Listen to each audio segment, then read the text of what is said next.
തുടർ പരാജയങ്ങൾക്കൊടുവിൽ ജിത്തു ജോസഫ് ചിത്രം നേരിലൂടെ മലയാള സിനിമയിലേക്ക് വമ്പൻ തിരിച്ചുവരവ് നടത്തിയിരിക്കുകയാണ് മോഹൻലാൽ.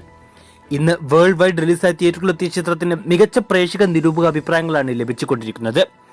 റിലീസിന് മുമ്പ് ചിത്രത്തിന്റെ അണിയർ പ്രവർത്തകർ പറഞ്ഞ പോലെ സസ്പെൻസോ ട്വിസ്റ്റുകളോ ഇല്ലാത്ത ഒരു കംപ്ലീറ്റ് കോർട്ട് റൂം ഡ്രാമയാണ് നേര്.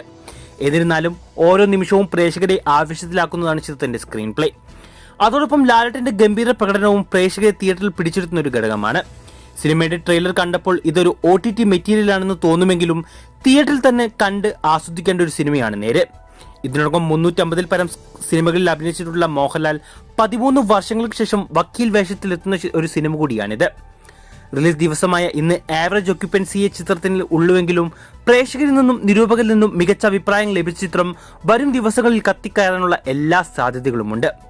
മോഹൻലാലിന് പുറമെ പ്രിയാമണി, സിദ്ദിഖ്, അനശ്വര രാജൻ, ജഗദീഷ്, ഗണേഷ് കുമാർ, നന്ദു, ദിനേശ് പ്രഭാകർ, ശങ്കർ ഇന്ദ്രചൂഡൻ, മാത്യു വർഗീസ്, കലേഷ്, രാമാദേവി, കലാഭവൻ ജിൻഡോ തുടങ്ങിയ വമ്പൻ താരനിര അണിനിരക്കുന്ന ചിത്രം മോളിവുഡിലെ ഈ വർഷത്തെ അവസാന സൂപ്പർ ഹിറ്റ് ആവും. നേരി കണ്ടവർ നിങ്ങളുടെ അഭിപ്രായം കമന്റ് ചെയ്യൂ.